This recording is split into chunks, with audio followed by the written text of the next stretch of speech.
Look, I didn't mean to watch 2 dragon movies tonight, but I mean, I was on vacation. I didn't see Shazam, Fury of the Gods until now.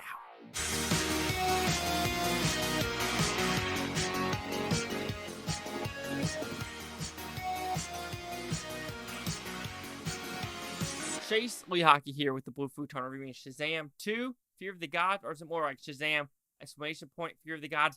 I don't know. I don't care what it's about. This takes place, I want to say, almost right after the first one, and now we have the Athena sisters who want to just take back the powers of the Shazam characters and, maybe get the golden apple and maybe take this golden apple back to their realm and they could, restart their world.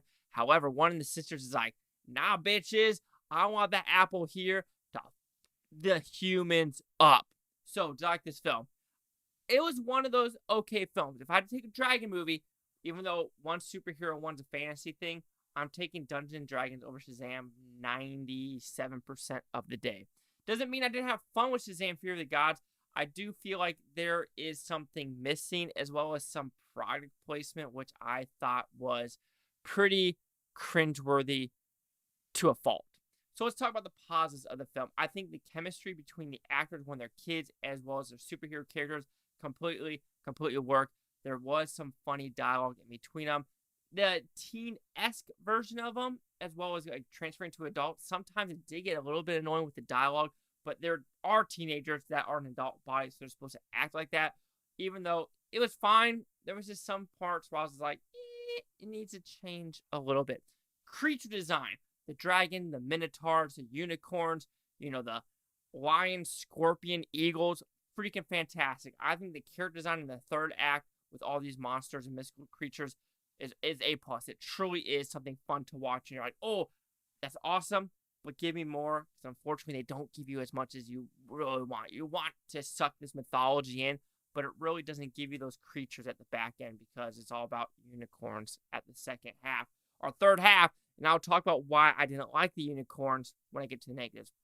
Like I said, the acting, Zach Levy, fantastic job. Helen Mirren, fantastic job. Lucy Liu, fantastic job. Nothing wrong with the acting, except, there's one kid actor, I won't say her name, but she was just kind of annoying as well as the adult one. I was like, that works on some realms, but not for me. Yes, there are some, Fast and the Furious as well as Annabelle references in the movie. I understand the Annabelle one since the director did the second Annabelle movie. Fast and the Furious, I think it's Helen Mirren's in the Fast and the Furious, so it's like, ha ha ha, even though one's Universal, one's WB. Anyway, who really freaking cares? The story, there is some good emotional elements to it, bar none. I give that an A+, because at the very end, you're like, okay, I know what we're doing. Then, of course, you bring in someone else, Wonder Woman, which is needed for what they're trying to do before the shakeup of Black Adam and James Gunn. So who knows where Shazam goes in the universe? Because seriously, like they want to talk about the Justice Society as well as the other end credit scene with a caterpillar, which I don't understand that reference whatsoever. Yeah, that's Mark Strong from the first movie, but I just don't understand what they're trying to do with the caterpillar. I'm just not that diverse in the DC universe. But yeah, also the CGI. Fantastic looking film. It really is a good looking film. Some practical car flips, which I do enjoy that. But of course, when you have a big-ass dragon, these magical creatures, and flying and doing random shit, they do the best they can with also Inception style of building, turning shit. But yeah, it's perfectly fine superhero movie. What really bugged me, though, is the product placement. I was fine with the movie. I understand what they're going for. I understand that there's like a issue with, being a family because, one's more in the 20s, one's a teenager, one's like a 12-year-old, one's in between, one's trying to come out of the closet, which is just like, why add that storyline? I understand what you're trying to do, but it's just that was forced. That felt really freaking forced. I was like, okay, whatever. I roll, and it was mostly other people in the audience like, okay, what, like, if that it was just so forced. Anyway, Skittles. That actually pissed me off. Especially when the little girl's like, I know how to make these unicorns love us. Taste the rainbow.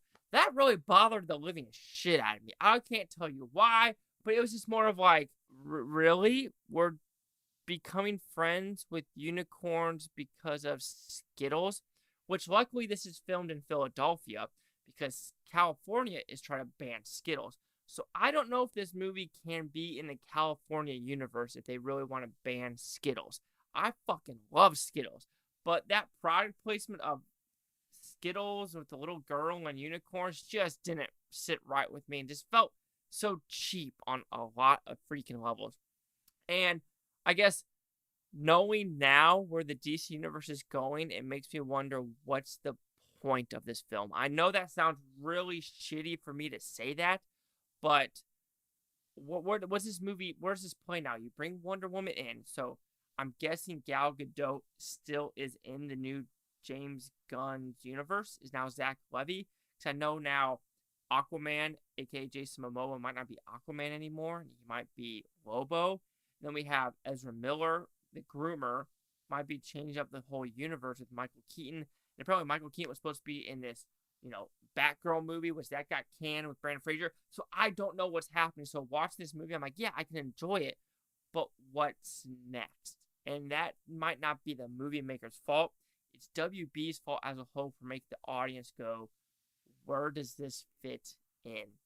But overall, Shazam, Fear of the Gods, it's a superhero movie. Is there superhero fatigue? I don't think so. I had enough fun with this to say, you know what? It is a watchable movie. It is a rewatchable movie. But in the back of my mind goes, what am I watching this for? And how does this connect? Because me as a viewer, I don't know if it's ever going to connect, unfortunately. Shazam, Fury of the Gods will receive a 3.5 out of 5 of Futon. So it goes at 70%. Let's see what the Critics' News scores gave this one. So the critics a 51% with 214 of them. Damn. Audience score 87% with over 1,000. Critic consensus. More in focus and less satisfying than its predecessor, Shazam Fear of the Gods still retains almost enough of its source material, silly charm, to save the day.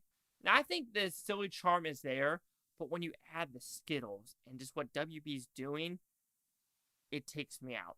So anyway, 87, 70, 51. Chase Hawk with the Blue Futon. Like, comment, subscribe. Let me know things Butantopia. Blue Futon. Thank you. Watch. Have a great day. Question for you. If you're in California, are you still going to eat Skittles or try to, if you're allowed fentanyl in California but not Skittles, there's a problem. Anyway, day, month, week, year from now, doesn't matter when you're watching this film. It doesn't matter because I love every single one of you. Seriously, thank you for watching. Truly means the freaking world.